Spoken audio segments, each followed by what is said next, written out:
कहाँ तो तय था चिराग हर घर के लिए, कहाँ चिराग मैसर नहीं शहर के लिए। यहाँ तो दफ्तरों के साए में धूप लगती है, चलो निकल चले यहाँ से उम्र भर के लिए। मेरे हाथ में बीजेपी का 2014 का चुनावी घोषणा पत्र मैनिफेस्टो है। जिन लोगों को नहीं पता कि चुनावी घोषणा पत्र क्या होता है, मैं आपको बता देता हूँ कि चुनावी घोषणा पत्र वो होता है जब भी कोई पार्टी जो है चुनाव में उतरती है, चुनाव के मैदान में उतरती है, चाहे वो कोई भी चुनाव हो, चाहे वो लोकसभा का चुनाव हो, विधानसभा का हो या एमसीडी तक का हो, वो लोगों से कुछ वादे करती है और उन वादों की एक लंबी लिस्ट तैयार करती है। उस लिस्ट को कहते हैं चुनावी घोषणा पत्र। तो मैं आपको बताऊंगा कि बीजेपी ने कितने वादे किए थे और उनमें से क्या क्या वादे पूरे किए। आपको बताऊंगा कि लोग जो हैं मोदी भक्ति में यूं ही लीन हैं या कुछ असल में कुछ काम धाम हो भी रहा है या ऐसी भक्ति हो रही है मोदी साहब की और वो बड़ा चढ़ा के प्रस्तुत कर रहे हैं कि सारा विकास साहब हमने ही किया है, ना हमसे पहले कुछ हुआ था और ना ही हमारे जाने के बाद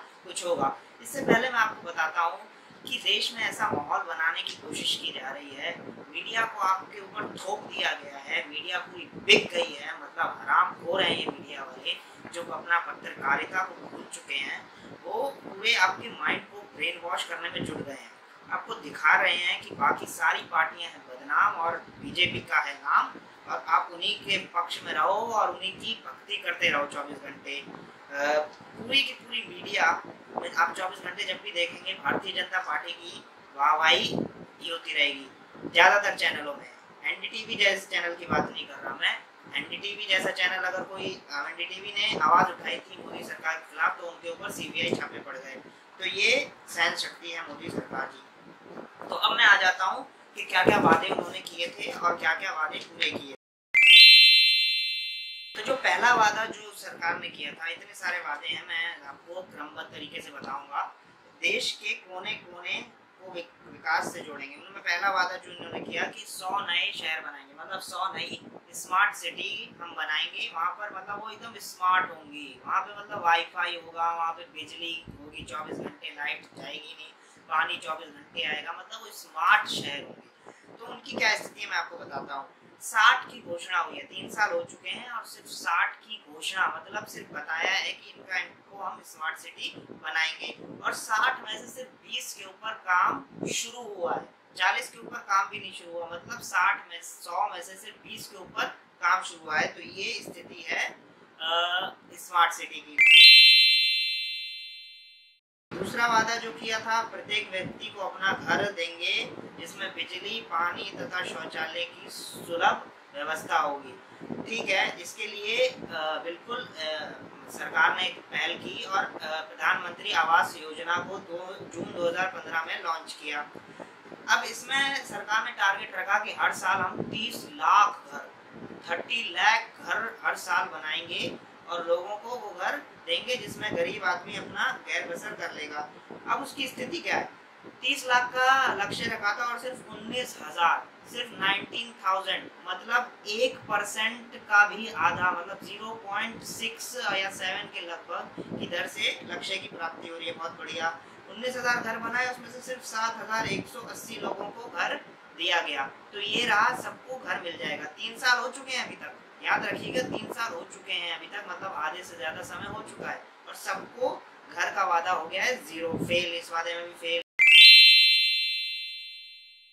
हाँ, तो अगला जो सबसे लोक लुभावना वादा जो है युवाओं के लिए कि हम राष्ट्रीय वाईफाई नेटवर्क खड़ा करेंगे, मतलब हम वाईफाई नेटवर्क खड़ा करेंगे पूरे देश में और देश के जो हर लोगों तक इंटरनेट की सुविधा हम मुहैया करवाएंगे। देश में लगभग 120 करोड़ लोग हैं, 120 करोड़ लोगों में से 100 करोड़ लोगों के पास मोबाइल फ़ोन है। 100 करोड़ मोबाइल फ़ोन उपभोक्ताओं में से 33 करोड़ लोगों के पास इंटरनेट की सुविधा है जिसमें आप और मैं आते हैं। 33 करोड़ मतलब आधे, मतलब 3 साल हो चुके हैं सरकार को, लगभग 15 करोड़ लोगों के पास तो नेट पहुंच ही गया होगा। क्या आप उन 15 करोड़ लोगों में से हैं? अगर हैं तो नीचे ज़रूर कमेंट करिएगा, क्योंकि मैं उन 15 करोड़ लोगों में से नहीं हूँ और ना ही मैं ऐसी किसी लोग को जानता हूँ जिन लोगों के पास फ्री वाईफाई पहुँच गया हो। अगला जो वादा जिन लोगों के लिए किया है उन लोगों को सालों साल से प्रताड़ित किया जा रहा है। जब से देश आज़ाद हुआ है तब से प्रताड़ित हो ही रहे हैं। देश आज़ाद होने से पहले भी वो है किसान, हमारे किसान। हाल के दिनों में जो हालात देखे आपने किसानों के, इतने बदतर हालात हैं कि वो लोग जहर की खोली खाना मुनासिब समझते हैं। इन व्यवस्थाओं से, इस सिस्टम से, हमारे गंदे लचर सिस्टम से लड़ने से अच्छा वो लोग सोचते हैं हम लटक जाएं फांसी पर। उन लोगों से क्या, किसानों से क्या वायदा किया है इन लोगों ने कि 50% लाभ मिलना सुनिश्चित करना, 50% प्रॉफिट हम किसान को दिलवाएंगे। अगर 50% प्रॉफिट मिलता ना साहब तो लटकता नहीं, फांसी पर नहीं लटकता किसान, खुशहाली से अपनी ज़िंदगी जीता। मगर आप लोगों ने उसको मजबूर करा फांसी पर लटकने के लिए, और जब वो आंदोलन करने सड़कों पर निकला तो आपने उनके सीने पर गोली चला दी। अब किसानों की बदहाली का आलम देखिए कि एक तरफ अखबार के बड़े बड़े पोस्टर विज्ञापन दे रखे हैं सरकार ने कि हमने किसानों के लिए ये करा, और दूसरी तरफ अखबार के ये लिखा है कि इतने किसानों ने फांसी लटका ली, इतने किसानों ने ये कर लिया। न्यूज़ ये आ रही है और सरकार अपने विज्ञापन छापने में मशगूल है। तो अगला जो वादा जो सरकार ने किया किसानों से वो था प्रधानमंत्री फसल बीमा योजना को लागू करना। प्रधानमंत्री फसल बीमा योजना क्या है पहले ये समझ लीजिए। उसमें क्या है कि जो किसान है उसको थोड़ा सा अमाउंट देना है प्रीमियम के तौर पर, उस जो सरकार इंश्योरेंस कंपनी को देना है उसे, उसकी अवज़ में इंश्योरेंस कंपनी जो है उसकी फसल को सिक्योर कर देगी। और खुदा ना खास्ता अगर उसकी फसल जो है आने वाले समय में ख़राब हो जाती है बारिश की वजह से या किसी वजह से उसकी फसल जो है ख़राब हो जाती है तो उसका क्लेम वो आराम से इंश्योरेंस कंपनी से जाके ले सकता है। तो ये वादा किया था, बहुत अच्छा वादा था। हमारा किसान हमेशा की तरह पागल बन गया बेचारा, वो चला गया इंश्योरेंस कंपनी के पास, उसने अपना प्रीमियम जमा करा दिए, पैसे जमा करा दिए कि काश जब मेरी बुरे समय में ये प्रीमियम मेरा फ़ायदा करेगा और मेरा क्लेम मुझे आसानी से मिल जाएगा। तो ऐसे किसानों ने करके 21,500 करोड़ रुपए इंश्योरेंस कंपनी को दे दिए अपने प्रीमियम के तौर पर। जब किसानों को ज़रूरत पड़ी, जब उनकी फसल ख़राब हुई, जब वो गए इंश्योरेंस कंपनी के पास तो करीबन 714 करोड़ रुपए का क्लेम उन्होंने मांगा कि हमारी फसल ख़राब हो गई, आपने कहा था कि आप हमें देंगे, जब हमारी फसल ख़राब हो गई तो प्लीज़ हमें दे दीजिए, हमारी फसल जो है ख़राब हो चुकी है, हम लुट चुके हैं। तो इंश्योरेंस कंपनी सिर्फ 3%, 714 करोड़ का सिर्फ 3% जो क्लेम है वो किसानों को दिया, बाकी डकार गई इंश्योरेंस कंपनियां। तो ज़रा सोच के देखिए ये किसानों के लिए स्कीम थी या इंश्योरेंस कंपनियों की तिजोरियां भरने के लिए। अगला जो वादा है वो है बेटी बचाओ बेटी पढ़ाओ अभियान की शुरुआत। यहाँ पर सरकार एकदम सेफ खेल गई कि सिर्फ लिखा है कि बेटी बचाओ बेटी पढ़ाओ अभियान की शुरुआत करेंगे, ये नहीं लिखा कि उसके अंदर क्या करेंगे। शुरुआत करेंगे हम, अंदर काम नहीं बताएंगे, हम शुरुआत कर दी हमने। पुलिस स्टेशनों को महिलाओं के अनुकूल बनाया जाएगा और विभिन्न स्तरों पर पुलिस महिलाओं की तैनाती होगी। बिल्कुल नहीं बनाया गया है पुलिस स्टेशन को महिलाओं के अनुकूल। महिलाएं जब जाती हैं, जब रेप होता है किसी महिला का और वो रिपोर्ट करवाने जाती है तो उससे इतने भद्दे सवाल पूछती है हमारी पुलिस कि इतने भद्दे कि वो अगली बार से जाए ही ना, मतलब कुछ किसी और महिला के साथ हो तो वो जाने से पहले 50 बार सोचे कि मैं यहाँ पर अपनी सुरक्षा के लिए जा रही हूँ कि किस लिए जा रही हूँ। अगला जो वादा किया था विधानसभा एवं संसद में 33% आरक्षण दिलाएंगे हम महिलाओं को। बिल्कुल नहीं, पहल भी नहीं की है और कोई भी राजनेता, किसी भी पार्टी ने इस बारे में कोई पहल नहीं की और ना ही कांग्रेस इस पर सवाल उठाती है कि आपने ये क्यों नहीं किया।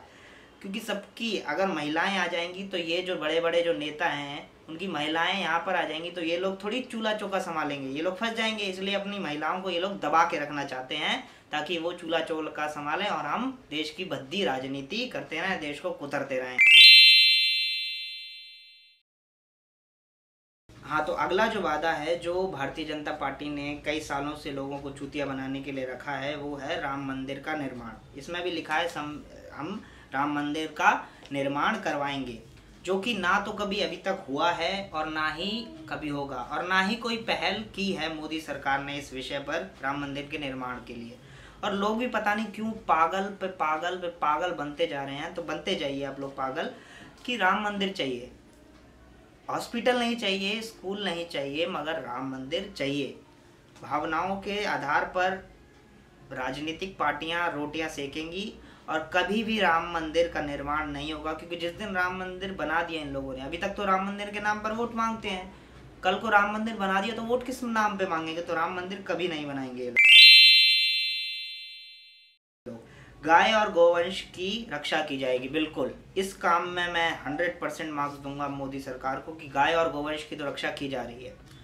गाय और गोवंश के नाम पर गुंडे निकल आए हैं और बेगुनाह लोगों को, हिंदुओं तक को मारा जा रहा है। लोग, गाय ले जाना मुश्किल हो गया है लोगों का, अपने घर पे रखना, अपने घर पे जो बेचारे प्यार से रखते हैं गायों को, उनके लिए भी मुश्किल हो गया है। उनको भी आके गौरक्षा के नाम पर पिटाई की जाती है और उनके साथ इतना बदसलूकी की जाती है, उनको मारा जाता है, उनको प्रताड़ित किया जाता है।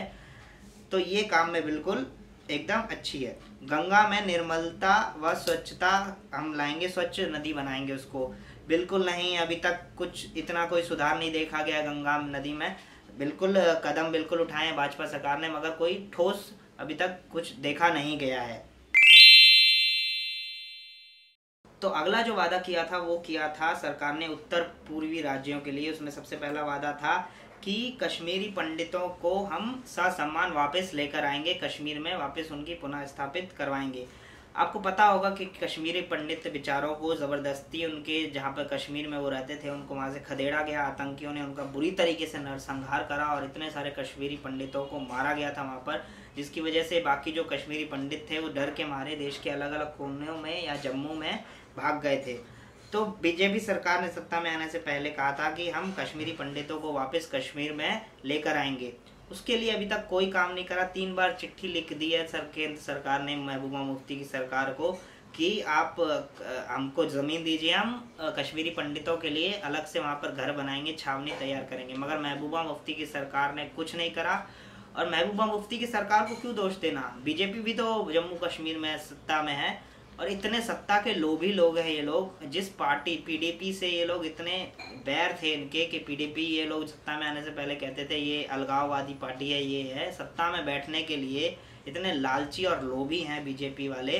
उनके साथ ही गठबंधन कर लिया और सत्ता में अब बैठे हैं और कश्मीरी पंडित बेचारे जस के तस मरे पड़े हैं। अगला जो वादा किया था इन लोगों ने, आर्टिकल 370 की समाप्ति। आर्टिकल 370 जिनको नहीं पता मैं बता देता हूँ। आर्टिकल 370 एक आर्टिकल है जो जम्मू कश्मीर को भारत के अन्य राज्यों से अलग करता है। अलग इस मायने में करता है कि वहाँ पर कोई भी आदमी जो है जम्मू कश्मीर में आप प्रॉपर्टी नहीं खरीद सकते अगर आप जम्मू कश्मीर के नागरिक नहीं हैं। जम्मू कश्मीर का एक अलग ध्वज है और अलग अलग तरीके के प्रावधान हैं। जम्मू कश्मीर की जो विधानसभा है वो 6 साल के लिए चलती है, बाकी राज्यों की जो विधानसभा है वो सिर्फ 5 साल में समाप्त हो जाती है। तो ये वादा करा था, मगर आज बीजेपी का दम नहीं है कि आर्टिकल 370 को हटा दे। पहले साफ शब्दों में लिखा आर्टिकल 370 की समाप्ति, अब उस बारे में बात नहीं करती क्योंकि डरते हैं ये लोग, सत्ता के लोभी तो हैं ये, कमीने तो हैं ये।